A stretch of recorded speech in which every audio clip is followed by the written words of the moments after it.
Our next guest is author Thomas Woods, and you have to feel for this guy. His given name at baptism, Tiger Woods. And then events of the last year kind of, well, I don't know. He's had to go over to Tommy once. His new book is Rollback, Repealing Big Government Before the Coming Fiscal Collapse. Tommy Reed Tiger Woods. Tom, what's up? How you doing, Dennis? Beautiful. I'm just teasing about the name. You weren't baptized Tiger Woods, were you? Well, there's a non-ironic contingent in my crowd that I have to explain this stuff to. Hey, Thomas, break down the president's new budget before we talk about the book, which is Rollback, Repealing Big Government Before the Coming Fiscal Collapse.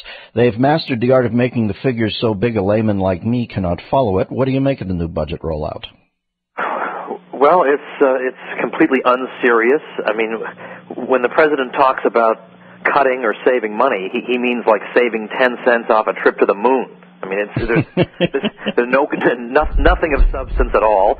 It's just continuing as if we're not headed over a cliff. And the problem is, I know people get impatient when you say we're headed over a cliff. They think, well, we've had a high debt for a long time. It doesn't seem to have caused any big problems, so what are you griping about? But the key thing is that, and what this budget doesn't address at all, is that even if we have a robust recovery from our situation now, and even if interest rates stay low, the government itself is telling us that by 2020 we're going to be paying about $1 trillion a year just in interest payments alone on the national debt. Nothing on the principal, just the principal is never going to be paid, but $1 trillion a year on nothing. I mean, basically on nothing, which I guess is not that different from how the government spends money normally, but $1 trillion. So that's what. But the other problem is the entitlement programs, which are also, we have no entitlement reform, no mention of that whatsoever in this proposal.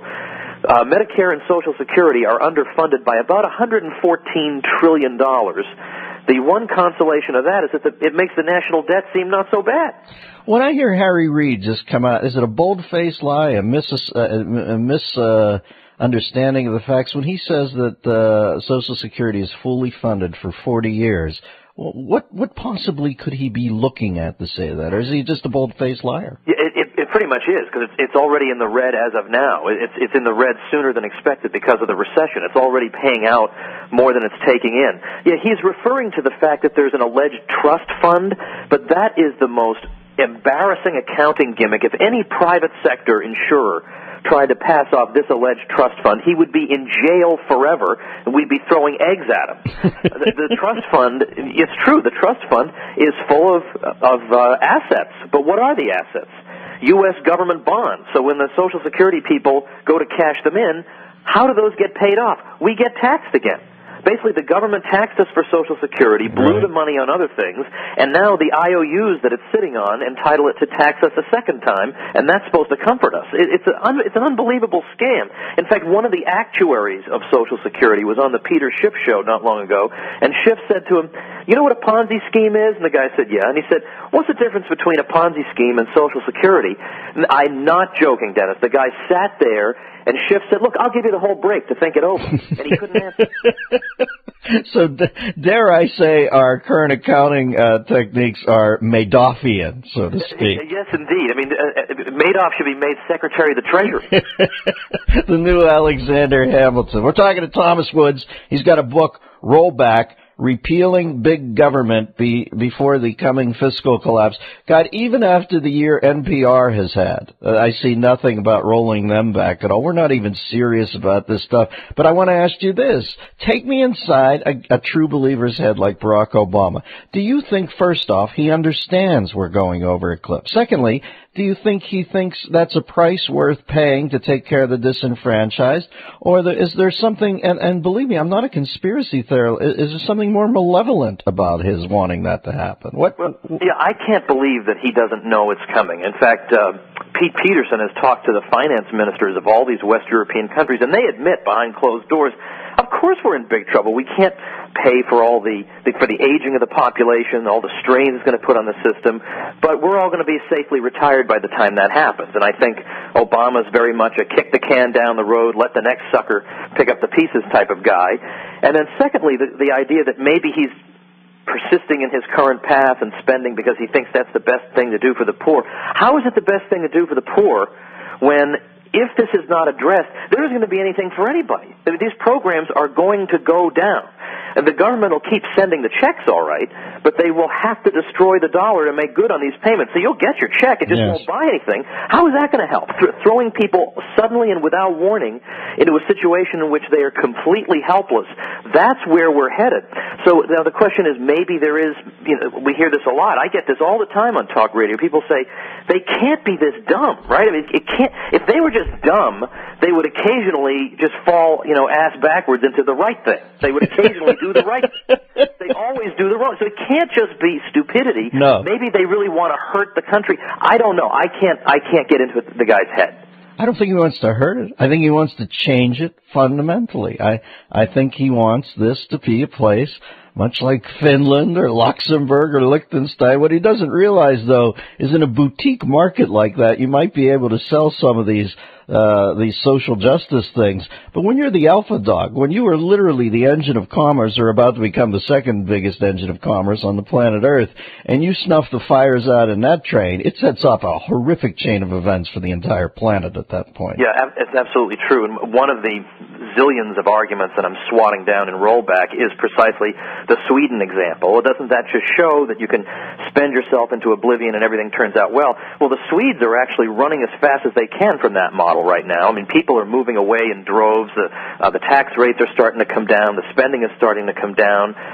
They've admitted that this has slowed their growth and reduced their competitiveness. The only reason they've been able to hold up so long is that the free market made them so wealthy in the first place, and they were able to avoid war, and also because, relatively speaking, it's a pretty decent business climate, so they can still get the benefits of the free market.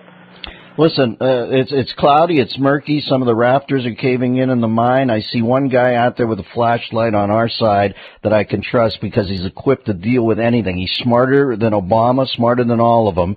I don't know what part he's going to play, but this Paul Ryan's got his bag packed, right? He understands all of this and is able to elaborate on it in a drop of a hat, right? Well, I'd like to think so, but then how come he voted for Medicare Part D and added $20 trillion onto the unfunded liabilities problem? I mean, I'm not satisfied with people who can give a pretty speech. Been there, done that. I want to know, what's your plan? I don't want to know what your plan for the next 10 years is. Boy, you sent a chill up my spine because you sent a chill up my spine. I was banking on him to have the answers. Do you see anybody who has the answers? No, I think the Pauls have. I mean, Rand has got a $500 billion cut proposal for the first year. Well, that's great. I want to know, what is your proposal for right now? I don't care what your proposal for 9 years from now is. Mm-hmm. We can't control those people. What do you want to do right now?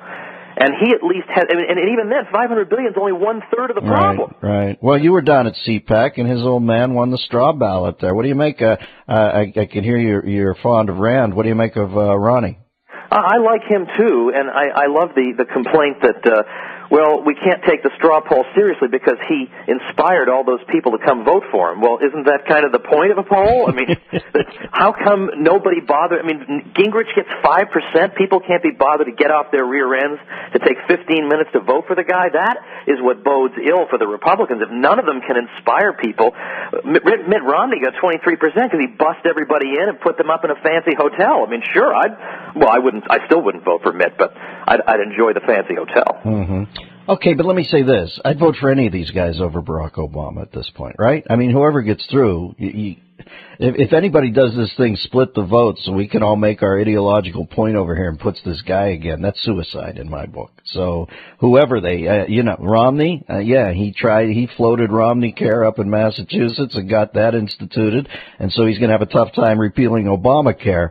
But the fact is, I'd take him over this guy right now. You know what?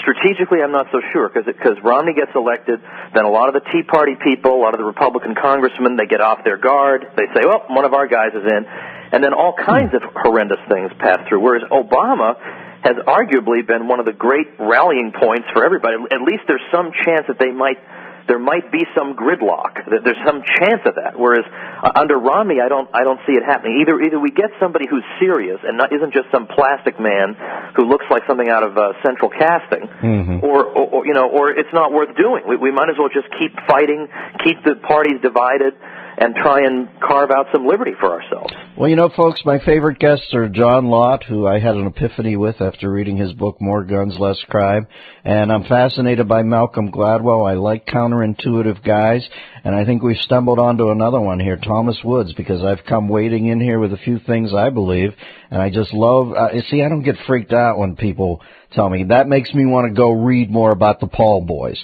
And I've got to start figuring this thing out because this is serious time. I like guys who tweak my intellect and take some of my preconceptions and say, I'm not sure about that, Dennis. Look at this. The book is Rollback. I will be reading it. Repealing Big Government Before the Coming Fiscal Collapse. And thanks for agitating my melon today, Tommy. I dig it. Anytime, Dennis. Thank you. All right. Good to talk to you. Thomas Woods.